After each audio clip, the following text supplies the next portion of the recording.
She stood in front of the mirror, adjusting the clasp of her necklace with the ease of someone preparing for just another typical Friday night.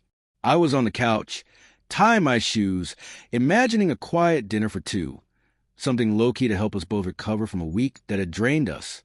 It felt right, like a moment of normalcy we both needed. But then, without warning, she shattered the calm. "I'm going out tonight," she said casually like it meant nothing. But her words hit me like a sudden downpour, light in delivery but loaded enough to shake the ground beneath me. I paused mid-motion, fingers frozen on the laces. Surely I'd misheard. "What did you say?" I asked, more confused and angry. 3 years. That's how long we'd been together. Shared laughs during movie marathons, nursed each other through fevers, planned spontaneous trips just to escape the everyday. Even in our tense moments, we'd always found our way back to softness, apologies, and gentle embraces. And yet there she was, brushing aside all of it as if it barely mattered. Her reflection met my gaze, cool and unreadable. "I've got a date," she said, her voice void of hesitation. "We're not really a thing anymore, are we?" Her words weren't cruel, but the apathy in them was. Like it was already over in her head, and I'd somehow missed the memo. She might as well have been talking about the weather. That detached shrug she gave hit harder than any screaming match ever could. It stirred something in me, a realization I hadn't wanted to face. She was already gone, emotionally, just going through the motions until she didn't have to anymore. I stood up, slow and steady, grabbing my jacket and keys with deliberate calm. She watched me in the mirror, a flicker of a smirk tugging at her lips, like she thought I might beg her to stay, to fight for us. But I didn't. I looked at her, not the version I once dreamed of building a life with, but the person in front of me now, and said, "That's fine.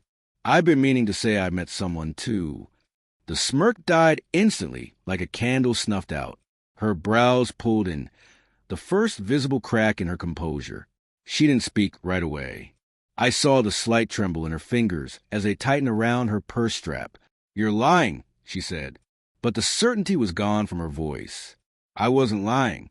There was someone who really listened when I talked, who looked at me without a phone screen between us. It hadn't been anything serious until that moment, but now it felt real. I looked at her and said evenly, "I just didn't want to hurt you. Guess that wasn't something you worried about."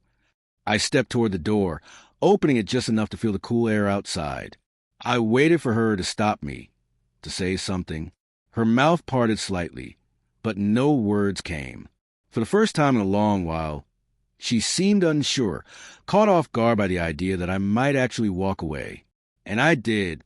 I left, shutting the door softly behind me, and with it, closing a chapter I'd held on to for too long. I didn't reach out, didn't block her, didn't check to see what she posted. I simply let her live with what she'd done, and what she let go of. A week later, I got a message. Just one word. "Hey." I didn't answer. What was left to say?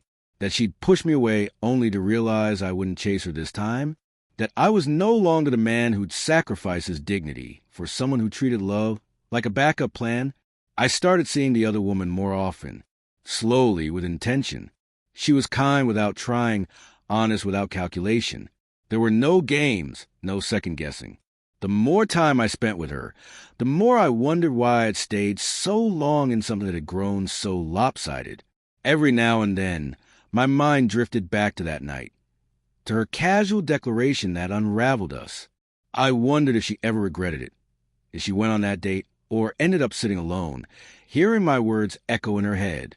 Maybe she realized too late that I, too, could walk away and do it with peace.